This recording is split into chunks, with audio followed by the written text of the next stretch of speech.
asked me to write a job description for this position, I said, all I want to write is unconditional love.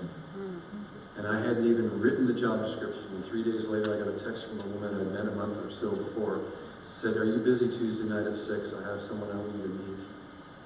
And I went to her office at the church and I met Megan Jones.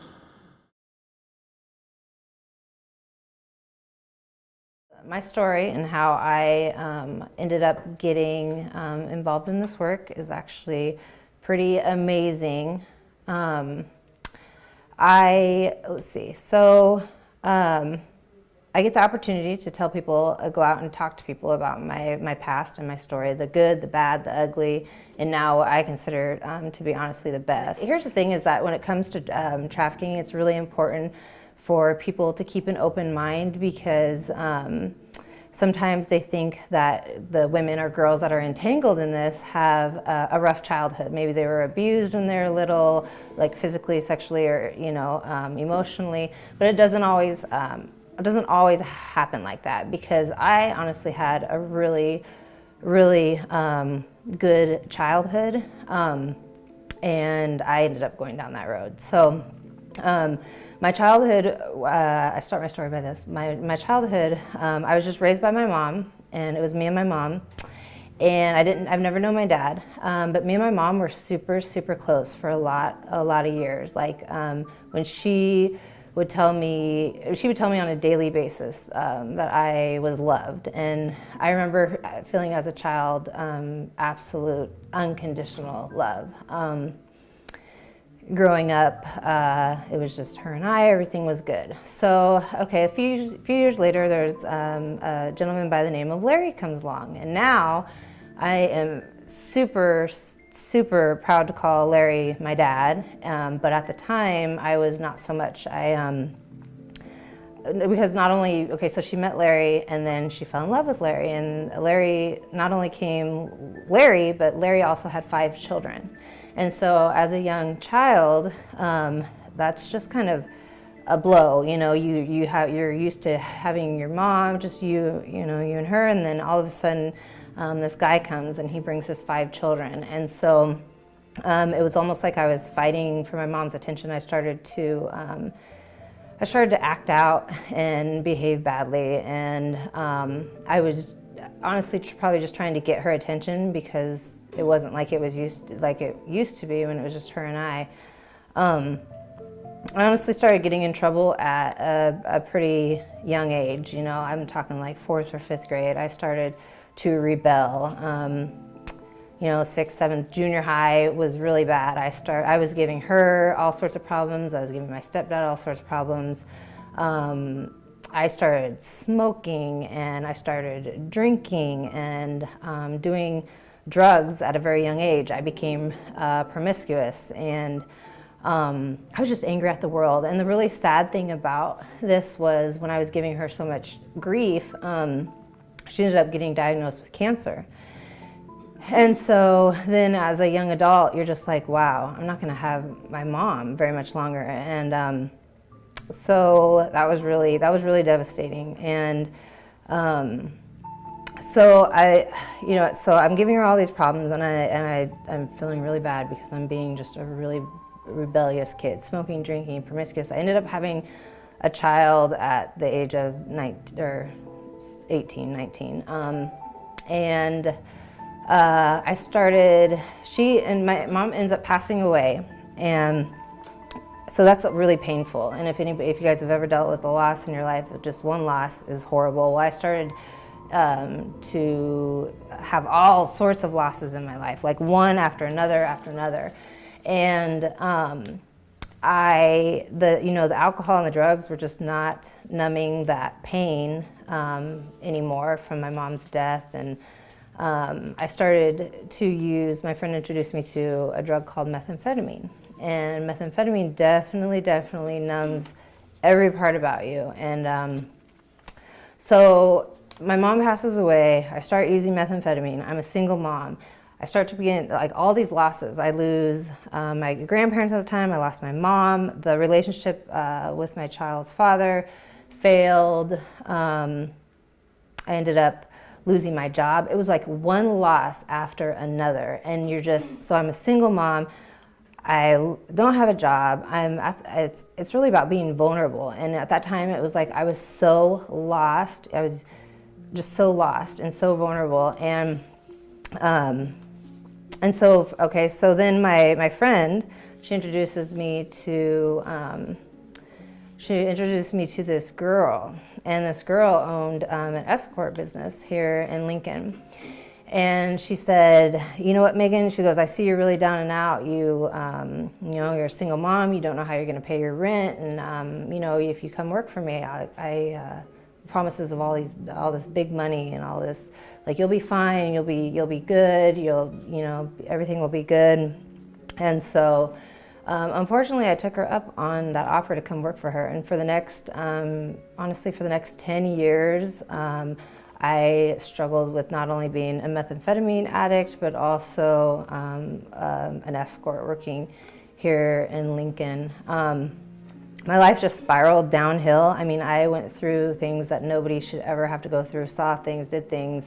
That those years were just really dark and devastating and just really, really bad. But everybody has to hit the rock bottom. I spiraled out, okay, so during that time, I also went through another dysfunctional relationship and had another child. And so my life is spinning out of control, down, down, down. All of a sudden, I hit rock bottom. Like in 2008, the state of Nebraska, the Child Protective Services had come to my door, and they had been there many times before, but I had always like finagled my way out of it, them taking my children. But it was in 2008, they finally came to my door and they said, you know what, Megan, you know, we're done, you're done. We know what you're doing, and if you don't stop everything that you're doing, you're not gonna get these boys back. And so they took my boys. And remember, I had talked about having losses in my life, but like losing my two boys. I mean, and I was not a good mother at the time. I put people and places and things above my children.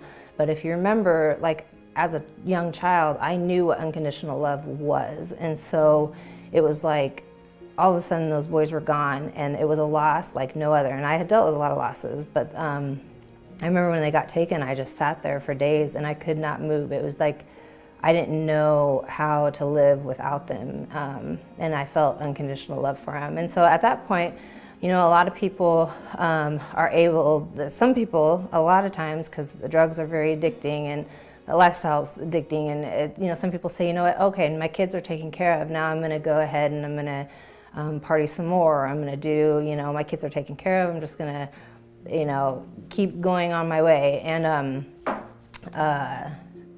you know, I just was so lost without them. I was like, I can't live without them. So I was like, I'm gonna get them back. I'm gonna do everything that I can to get them back. So that was honestly like my rock bottom. I feel like I'm yelling, but that was my rock bottom.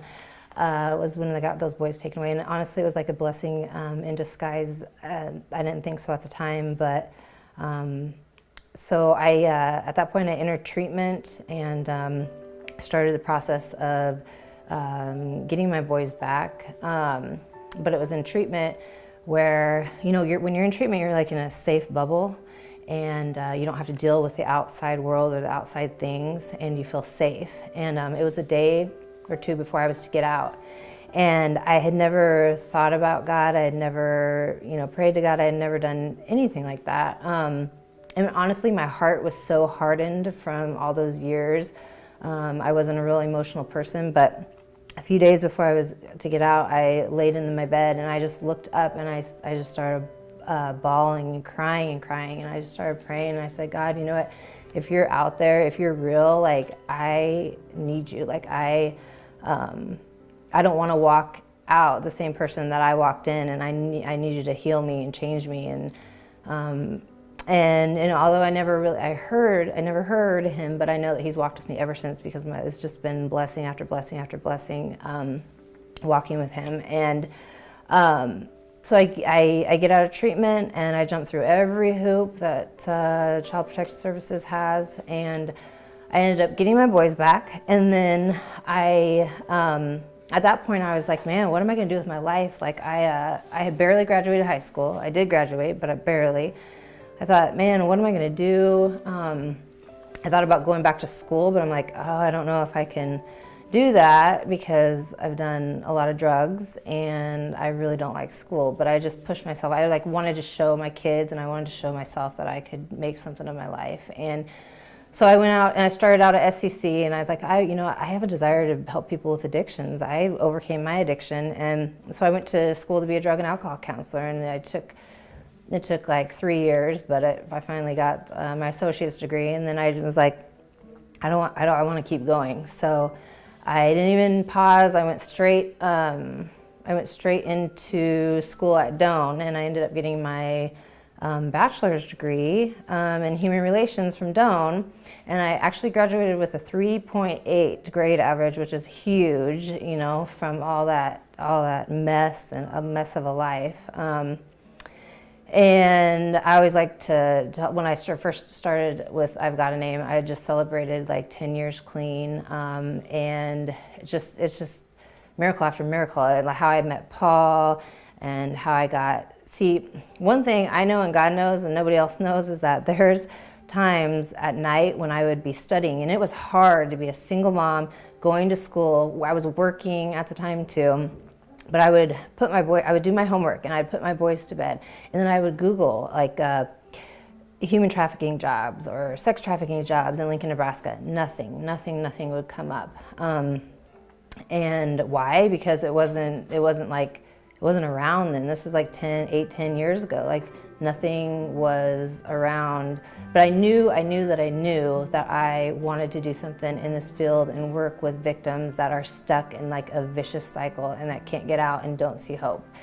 You know what I mean? It's just crazy how I ended up, I'm meeting Paul, the executive director, and then he offers me the job of, and he interviewed other people, but he said, Megan, I knew that I was gonna end up hiring you, and I don't know. I think it's honestly just a miracle. I mean, just the impact that the relationship that I'm building with these girls, it's lasting. You know what I mean? It's not like I just meet you and then and take you to do what you need to do and then say goodbye. Like this is a long-term thing. However long I need to stay in these girls or women's lives, I will, because I remember that time when I was so needing somebody, and it was the people that came along, actually, a lot of people here tonight that came along my side and said, you know what, I believe in you, you are a good mom, you are a